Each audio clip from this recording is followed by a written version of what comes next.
Okay, very interesting breaking news coming in amid news of the Chief Minister writing to the Prime Minister and the Ministry of External Affairs to get his diplomatic passport revoked. Now we are getting the first reaction from Prajwal Revanna, the incumbent Lok Sabha MP from Hassan, where he has tweeted, and I quote, "As I'm not in Bangalore to attend the inquiry, I have communicated to CID Bangalore through my advocate. Truth will prevail soon." Ritu is with us. Ritu, what does this mean? Does that mean that he's not going to come back for the hearings because the SIT has already summoned him and his father within 24 hours?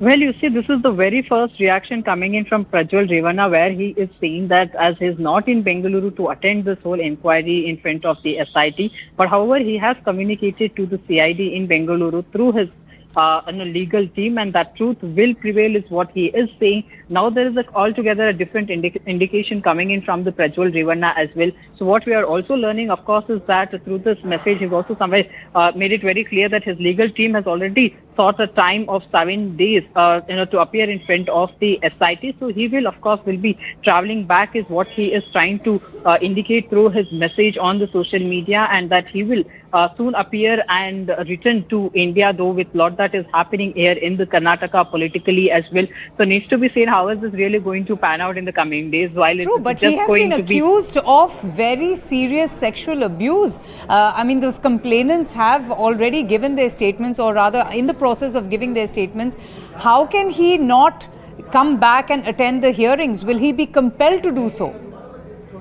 Well, here you see it's also about a matter of diplomatic passport that he is used for his travel purpose as well. What are the rules and regulations as per that is also going to be very important. Yes. Also remember what H.D. Revanna has stated earlier, that this was completely a pre-scheduled trip of Prajwal Revanna. He really did not knew that there would be an FIR against him, and there would also be a SIT formation after he leaves the country, and this is how it is going to blow out. He had no idea about it. So as per that trip is what, that his legal team has now inquired this whole to the CID team, and accordingly that he will be cooperating fully with this investigation process. But now the question remains, how about H.D. Revanna as well, who is again an accused number one in this whole case, and why is that the agency again going through this? This is all that multiple questions that are getting raised now.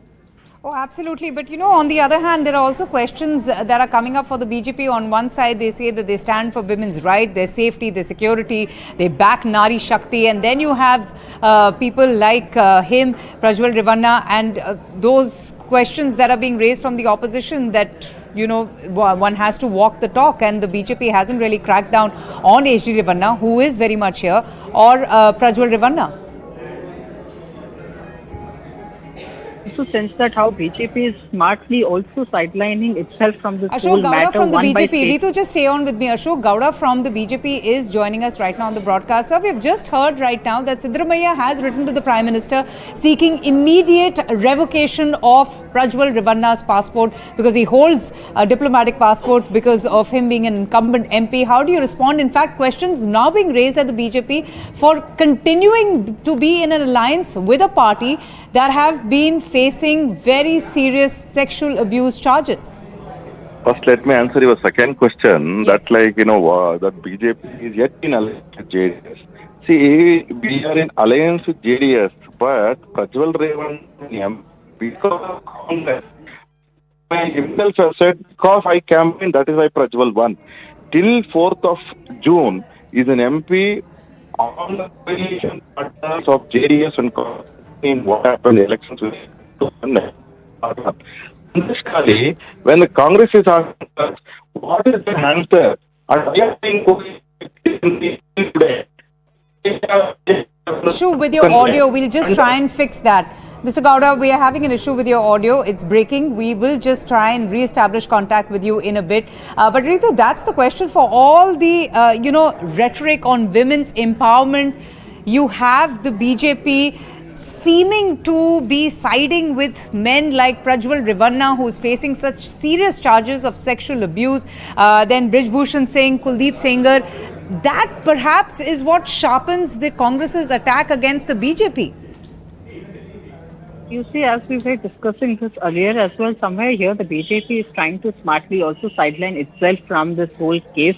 When we did see the kind of reaction coming in from the BJP leaders saying that it's a matter of an individual, but they welcome an investigation. They stand for the Nari Shakti, and whatsoever the investigation process should take place in a transparent manner, and whoever is behind it also should come in the fore, is what the BJP is saying. And on the other hand, you also have, the BJP again stating that he is still legally an MP of the Congress itself, because remember in 2019 it was Congress leaders who were still campaigning vigorously for Prajwal Revanna's victory, and under their campaigning is when that the Prajwal Revanna had gone on to win the election and became an MP as well. So he's still an MP of the Congress itself. So they are the ones who are actually supposed to answer this whole question of this, the status of the law and order in the state, that how did he actually leave the country, how did he actually move out of the state as well, because he has traveled by road too of almost 300 kilometers of distance to take up his flight as well. So what was the government doing back then? And now they're deliberately coming out to just keep the BJP in the central and keep attacking the BJP, saying that just because they are in alliance with the JDS. So that's, the point number two, that the kind of attack that the BJP is making towards the Congress. But as said, you see, needs to be seen on that investigation process. How is this actually going to be taken up? Because it's a serious charges that we are talking about, even as that the SIT has started recording the statements of the victims, and more victims are still coming forward as well. So how many of those charges will be very seriously continuing to be registered by the SIT will become an important, and which will be again those additional sections that will actually be added in that FIR and in the case also, that will remain crucial again. Very interesting. Ritu, thank you so much for joining us and getting us up to speed with the